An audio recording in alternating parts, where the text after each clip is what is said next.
sounds like it's coming from the compressor, but I also think that we can change the bearings in the idler pulleys as well. We're gonna take a look at the squeak in here. We think what the problem is going to be the clutch on the AC compressor here, but also too, we're gonna check our tensioner idler pulley and our idler pulley right here. And the first thing we want to do is take that belt off of there.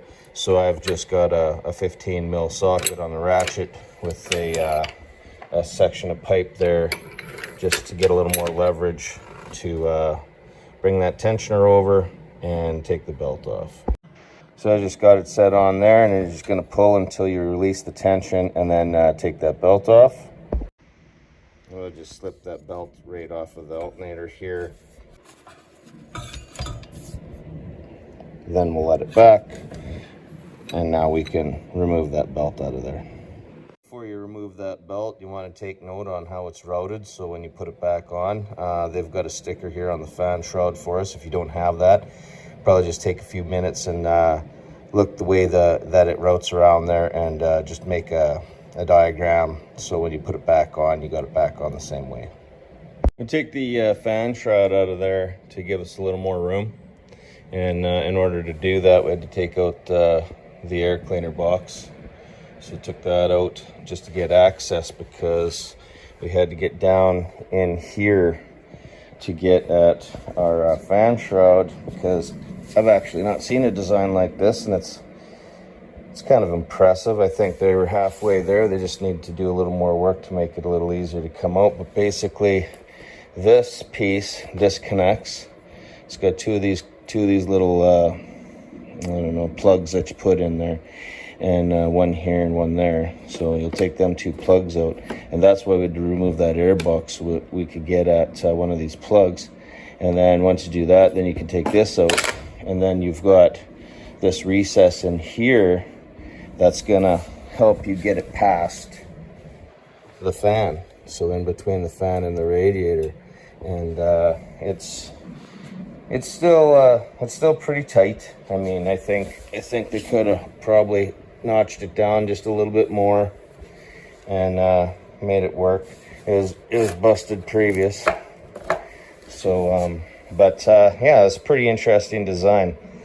I've struggled a lot more with other fan shrouds than this one, I'll be honest there. These two pulleys here are the ones that we're going to check the bearings in, and first you can give them a spin, see if you can feel a tight spot, hear any noises, any resistance to wanting to spin on both of those. And then this one here too, right? So you give that a spin, and because there doesn't seem to be anything wrong here, I'm going to suspect that the clutch is the problem, and something's wrong where the clutch is either not disengaging and holding this, or something's happening here intermittently for some reason.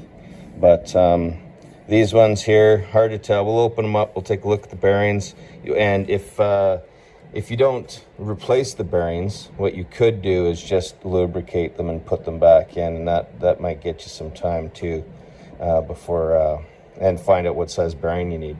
Got the pulleys on the bench here, and so you just want to grab yourself a pick, and you're gonna get in there and you're gonna lift that shield off of there, and then you can take a look inside the bearing. Now this one here looks like it's maybe a little bit dry, could use some grease. This one over here, it looks fine. You can see the grease in there. So I think that these are both good. Maybe put a little more grease in, put the shields back on, reinstall them. And when we spun them too, when you turn this around and spin it, there was no binding, there was no issues that way. So I think these are fine.